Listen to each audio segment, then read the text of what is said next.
Matt Rhule is doubling down on his commitment to the Nebraska running backs. Why?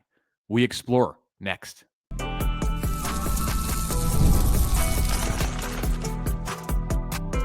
You are Locked On Nebraska, your daily Nebraska Cornhuskers podcast, part of the Locked On Podcast Network, your team every day. Good morning, and thanks for making Locked On Nebraska your first listen every day. We are free and available wherever you get podcasts and on YouTube, part of the Locked On Podcast Network, your team every day. Welcome to a Thursday show. It is opening day in Major League Baseball, so that's why we're a little bit festive today. There's Wade Davis in bobble form. He's going to be hosting the show today. Mitch, how's it look? Along with George Brett. If you're not watching on YouTube, you're missing out today. I'll just tell you that. Today's the day to check it out on YouTube. So if you're listening on an Apple or Spotify, fire up the YouTube and just watch the first minute of this show. There you go. Come on over. Join the crowd. The water's warm. I am Connor Happer here from 1620 The Zone and Mohammed Sherman from The Athletic. This is the Locked On Nebraska podcast where we don't talk about Major League Baseball. Opening day. But it is opening day, and you get the kind of feelings, and everything's out in front of you. So we are excited today, but we are also still excited to talk about all the things that are going on with spring ball. And there was a lot that got left on the cutting room floor that we didn't get to from Matt Rhule on yesterday's episode. So we're going to dive into a few more things here. A recurring theme on this show, Mitch, has been the running back position. I think if we're to sum it up, we both feel mildly to moderately uncomfortable with what they have or what they don't have. Is that a fair assessment of your position on the room? Yeah, I think that what Nebraska's doing, and I won't get ahead of the storyline here, but I think it has the potential to backfire. Okay. So Matt Rhule, every time he's been asked about the position, he said, you got nothing to worry about. You have no concerns. You're like the Royals bullpen in 2014. There's no concerns whatsoever. So he had another chance to comment on the running back room on Tuesday, and here are the things that he said. I have no concerns with running back. I think Quentin's, you go back. I've talked about Quentin a lot. I think Quentin's really, really talented, and I think it's just been him getting an opportunity. We were going to play Mackay last year at the end of the year in a couple games. And then I think, I forget what happened. It ended up not working out. But Mackay is dynamically fast, explosive, unbelievably competitive, has an edge to him, that I love. And, we brought in, I think Kenneth has done a great job for us. He returned the kickoff to open up the bowl game. He's a local kid that ran 10-4, and then you look at the guys we brought in, Connor, Jamarian, we'll see how they do throughout the court. I think Jamarian got here at 175. He's already 190 some. He's big and strong. So we feel really good about those guys. I don't think that's a position where we feel like, at least right now, that, hey, we need to go out and do something here. We got guys that we know can play. And the only reason why Quentin hasn't had a lot of production, kind of very similar to the question that was just asked, was just hasn't had the opportunity, but he has the talent. He's 210 pounds and can run. So, but this spring's a really important time for them, right? It's a really, really important time.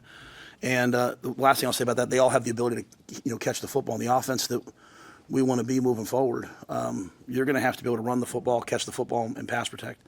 And we want to be a 50-50 balanced offense. And Quentin can really catch the football. Mackay can really catch the football. Kenneth can really catch the football. Now we'll see, the young guys, I think they can, but, they have to show me they can do it. So Matt Rhule doubles, triples, even down on the personnel that they have in the running back room as of this very moment.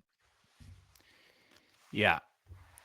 He feels good about Quentin Ives. Talks about Quentin Ives a lot. He's been talking about Quentin Ives since after his redshirt year. The fact of the matter is he went through all of last season, and he's been in the program for 2 years, and he has 6 carries. Scored his first collegiate touchdown in the Pinstripe Bowl when Nebraska was a little thin. It was a game in near his hometown, so that was a nice little treat for Quentin Ives, much like what Ramir Johnson experienced, but Ramir Johnson's gone. Gabe Ervin is gone. Dante Dowdell is gone. Honestly, Emmett Johnson hasn't shown the ability to make it through an entire season as the workhorse. He's had little spells like the end of the 2023 season and even the end of the 24 season, bigger chunks in the 2024 season, but it is hard to go through a year in the Big Ten as a featured back. And even if Nebraska's plan for him is 12 to 15 carries, maybe 3 to 5 targets a game, you're still going to take a beating. So it's a risk that they're taking to go into the season with just one established running back. Maybe they feel that the practice reps are enough when it comes to Quentin Ives and Mekhi Nelson. That's the second back that Rhule mentioned in that clip. He said Mekhi Nelson, who redshirted last year, is a late enrolling freshman out of prep school on the East Coast. And we haven't seen him run, but they have, and they really like him. So you kind of need to take their word at face value. But yes, I would say that I would have some concerns if my offense was riding in part on this group being able to hold up for a year. And it doesn't seem like they're going to do anything. I mean, maybe they take a look after the spring and Ives just isn't as far along as they thought he would be, or somebody else down the line isn't, and they have to go into the portal. Honestly, I think that'd be probably a good development for this team, just to add another body to the room. But like the other thing that you mentioned is it's one thing if you have a running back who you're like, they're a bona fide, like all conference, all American type of player, right? They're coming back. They're going to take the lion's share of the carries. They're Cam Scatteraboo. They're Ashton Genty. Like they're whatever. Nebraska does not have that. Emmett Johnson is not that, and has never shown that he, would ever be able to get to that. So like, I like him. I think he's a good player, but like you said, there's just no evidence that he would ever be able to get to that level. Some of this, and I mentioned this when we talked about it on your show, your radio show on 1620 on Wednesday. Some of this might have to do, well, a couple things. Some of this might have to do with money, and that Nebraska's committed a certain amount of dollars from its rev share money to all of the positions on the team. And this is just where they're at with the funds available for a running back. And that wouldn't be all that out of line with the way things are done at the professional level. And also, some of it may have to do with the confidence that Matt Rhule has in EJ Barthel to be able to develop running backs while they're at Nebraska in the program, because he's the one who took Emmett Johnson from being a redshirt who hadn't done anything in a season and looked like he maybe had a long way to go, played at a level of high school football in Minnesota that wasn't like, this probably the same kind of competition that you might see if you played in Georgia or Texas. Or, I mean, he wasn't in like the big class in the Twin Cities. It was a lower level, and he was very dynamic as a runner, but I don't think he was ready for the Big Ten, even when EJ Barthel got a hold of him 2 years ago. And EJ has done great work, undoubtedly, with Emmett Johnson. And he did work with Dante Dowdell too, who came out of Oregon as a guy who was underwhelming, considering his credentials going into Eugene, and looked to transfer, found Nebraska. And in the spring, honestly, I don't think he was wowing anybody, Dante Dowdell, last year in the spring. The spring game started to break out. Season came around. He became a touchdown scoring machine. You remember him running over Shiloh Sanders in week 2, and now he's gone to the portal. But they may just have that amount of confidence in EJ Barthel to be able to develop not just Ives and Nelson, but also the other. Well, there's 3 others that Rhule mentioned. He mentioned Kenneth Williams, the walk-on from Lincoln, and then he also mentioned Jamarian Parker from St. Louis and Connor Booth from Wahoo Newman. But like, if it was, they had, we talked about all the running backs that they had last year. So you had Johnson, and you were able to figure out that he was the guy later on. But I was sort of really starting to like the 1-2 punch that they had with Dowdell and Johnson.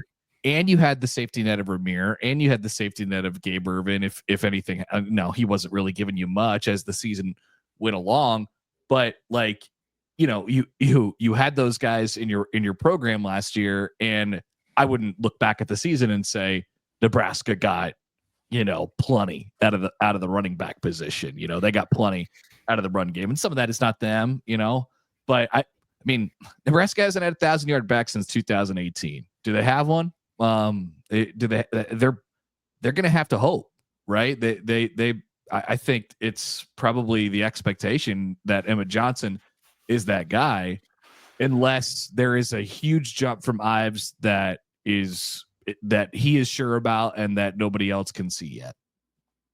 Yeah, I don't really think there's been some times where it's gone through my head like, okay, well, are they gonna do some different things with this position because of Dana Holgorsen, and is the running back's role is it going to become more blended with what Nebraska does through its wide receiver core? Could you see more of the Ja'Cory Barney sweeps, where he functions as a running back? Could they get Heinrich Harburg involved in some of that stuff? What about some other receivers on the team like young Cortez Mills? And that's great. And I think they should do some of that stuff, but I also think you need to be able to line up and just run the ball with your backs.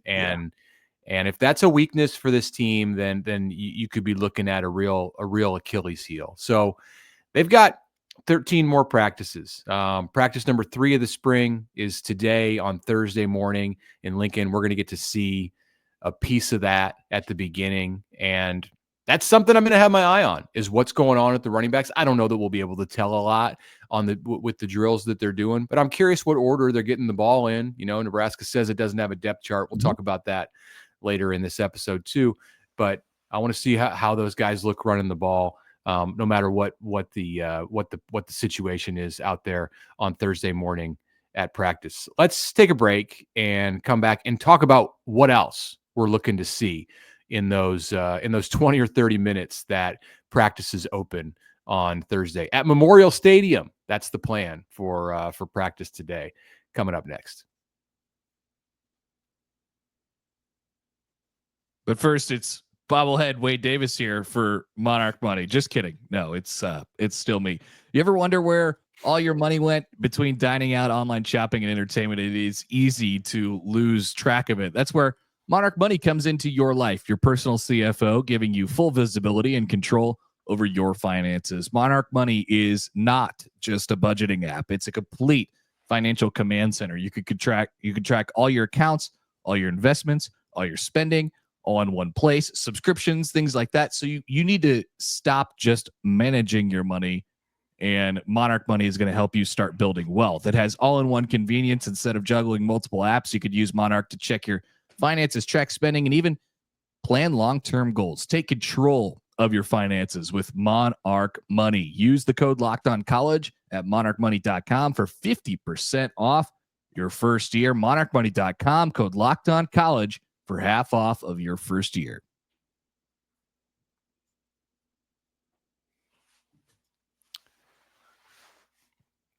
Welcome back. Thursday episode of the Locked On Nebraska podcast. Mitch Sherman, Connor Happer with you. Get those mailbag questions in for our Friday episode. We will answer everything that you have to ask tomorrow. Hope everyone's excited for the Crown, Nebraska, Arizona State on Monday in Las Vegas.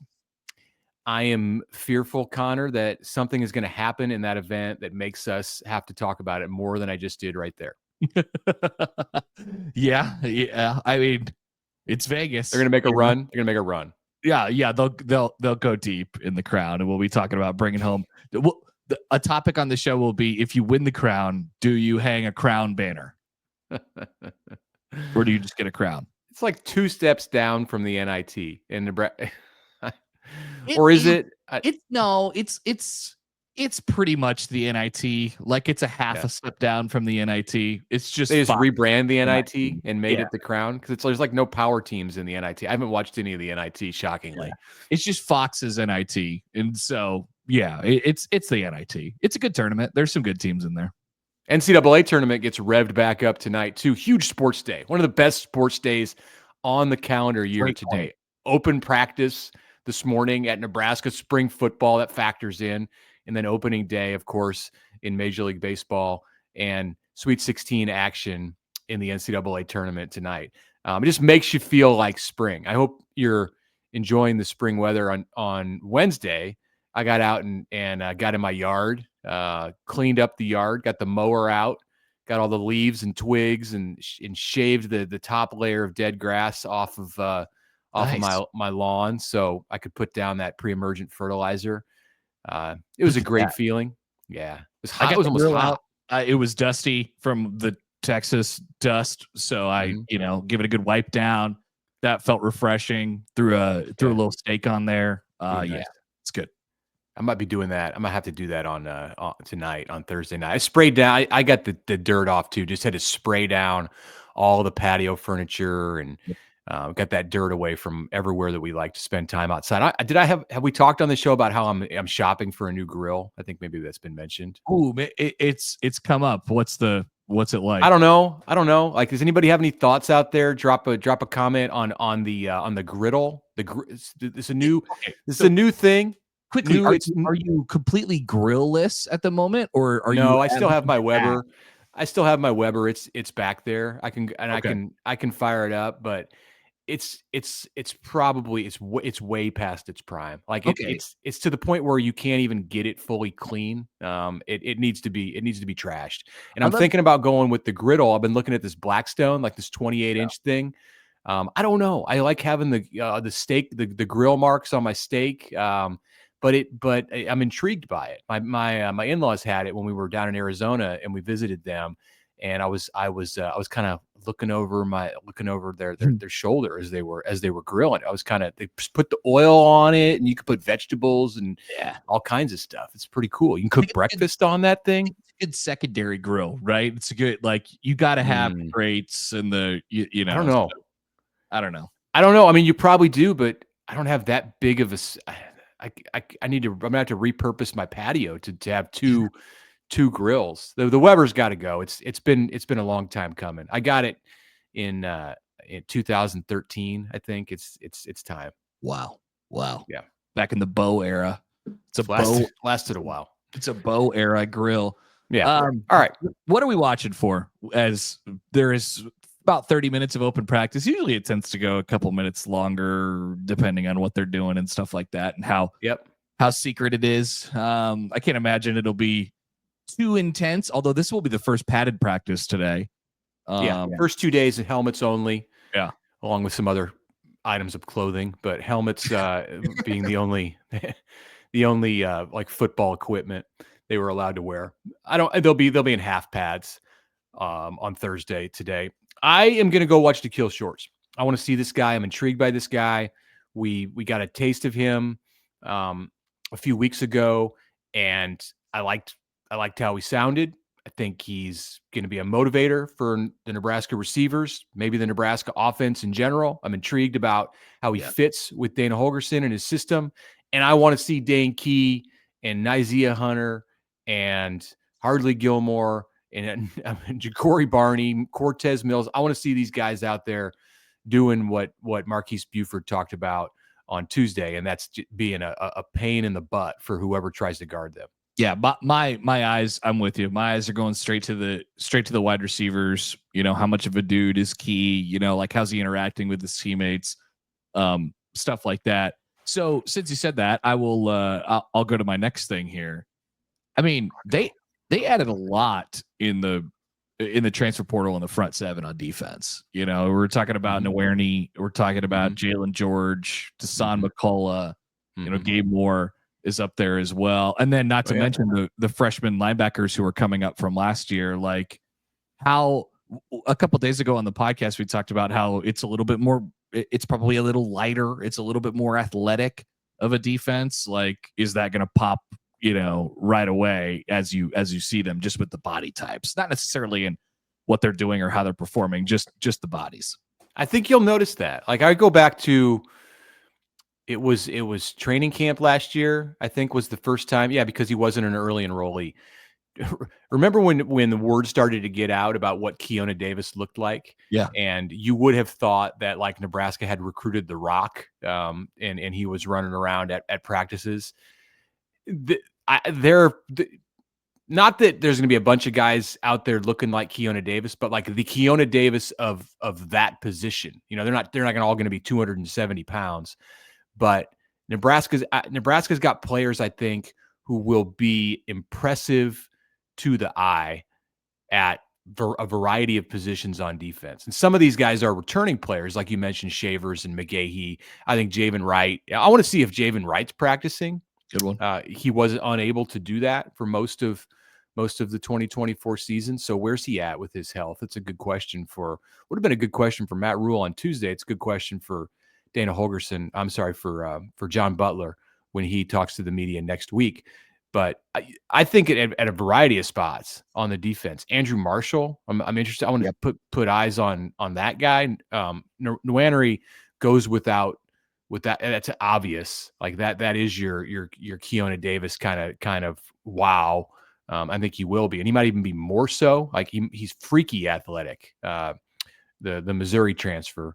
So I'm gonna right after I check out the receivers, I might drop by the O-line because I want to see what that looks like with Rocco in there and what position he's playing. I think it's right guard, but there's maybe some debate over that. And is Elijah Pritchett playing left tackle? Is that where they line him up? That's interesting to me too. Like, when you have a healthy O-line, when everybody's back, like, does Gunnar Gatula get that position back? I don't know.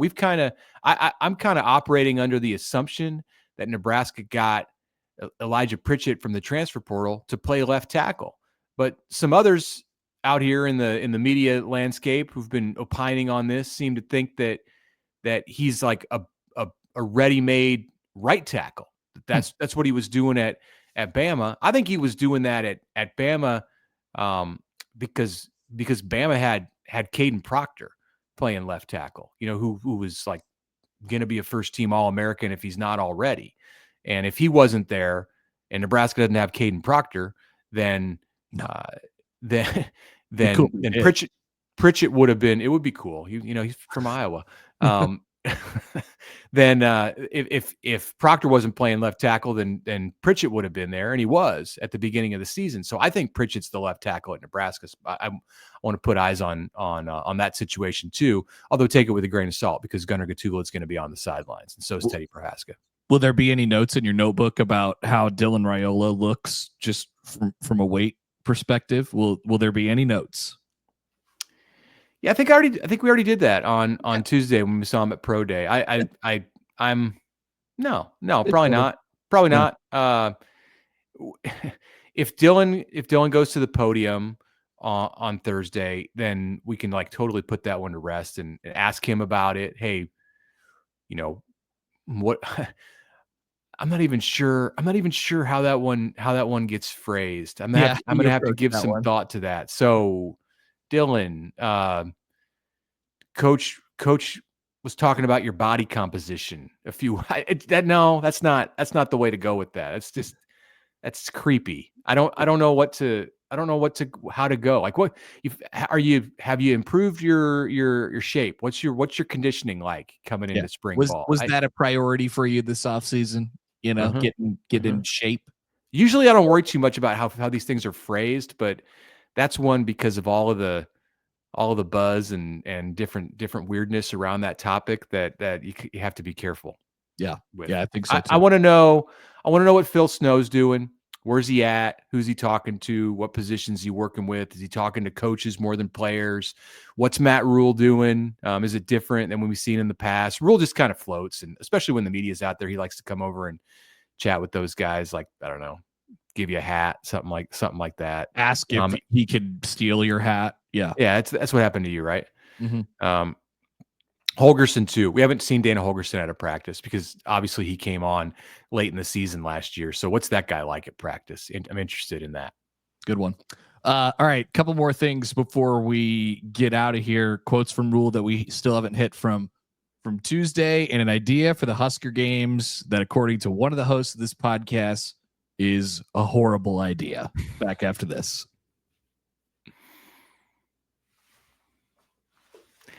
Speaking of good ideas, you should go check out the Nissan Armada. We're all about the stats here because numbers don't lie. And when it comes to the all-new Nissan Armada Pro 4X, the numbers are on an MVP, most valuable player type of level. With the ability to tow up to 8,500 pounds, it can quite literally carry the whole team plus the gear wherever you need to go. It's powered by a twin turbo V6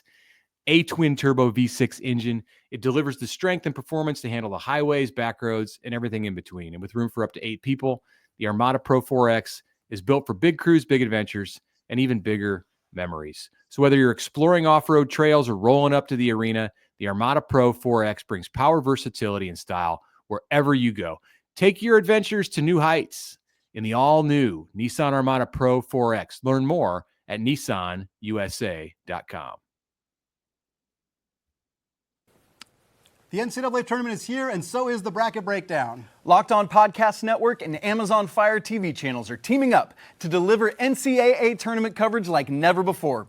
Watch studio shows featuring former players and Locked On's local experts as they guide you through every upset, buzzer beater, and bracket matchup. Stream it all for free on Amazon Fire TV channel. Search Bracket Breakdown to see it all for free. It's your team every day.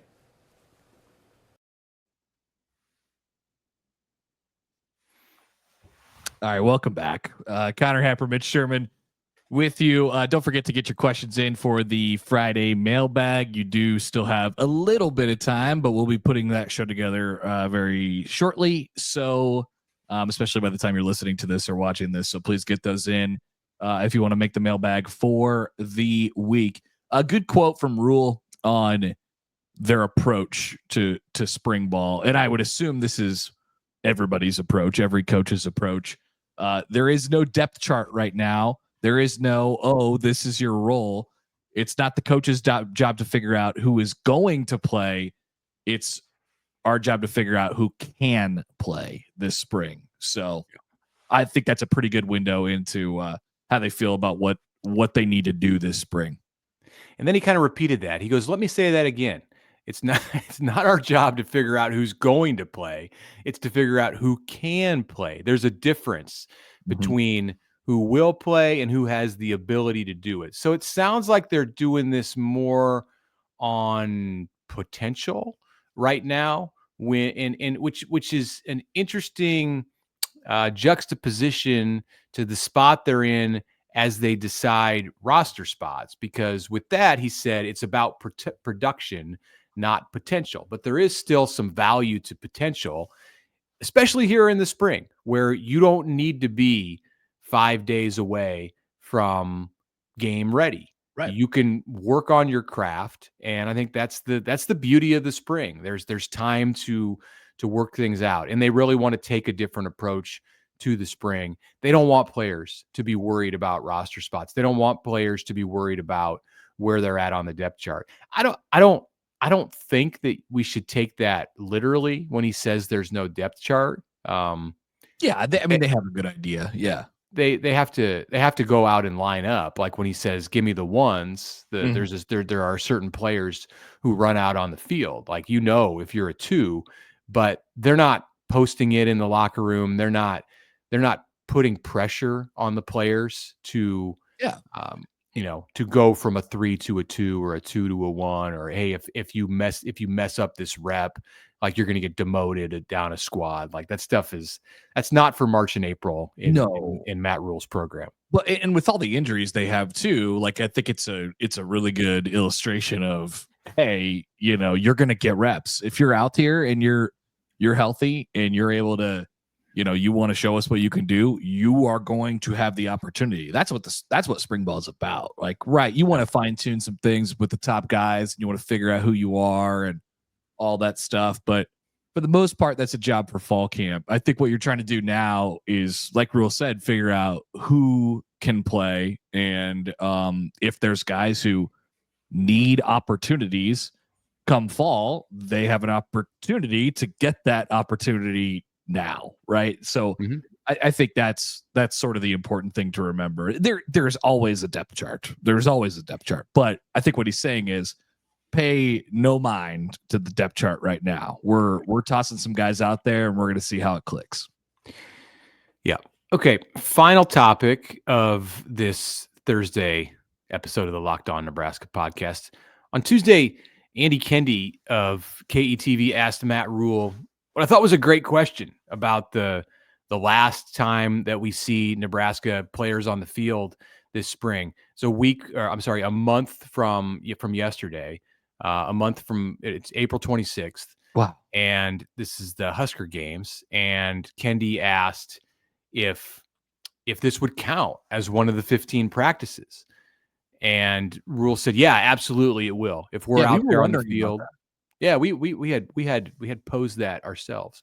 It'll be one of the 15. And he said if there's former players out there, which they intend to do in any kind of a competition or activity with the current players, then for whatever reason, as the rules dictate that Nebraska would have to count it as one of their scrimmages. They're allowed, I believe, 3 major scrimmages in the spring, or 3 scrimmages in the spring. So that would count as one. And he's good with that too. Like he's not feeling the pressure to over scrimmage them this spring. Like you don't want to beat these guys up going into the summer.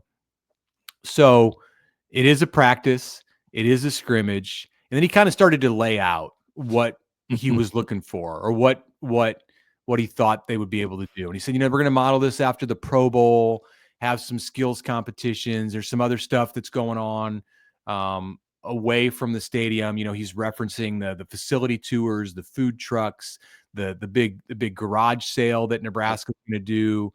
Rhule talked about the women's 7-on-7 or the women's flag football, that he's a big proponent of this. He's wanting the schools in the Big Ten to start playing women's flag football. He said his daughters are into it and they want to play. So that was cool to hear about. It was not cool to hear that he said he also proposed the idea and wanted to have the media out there in some kind of a competition. Not the first time he's mentioned this. No, he keeps bringing it up.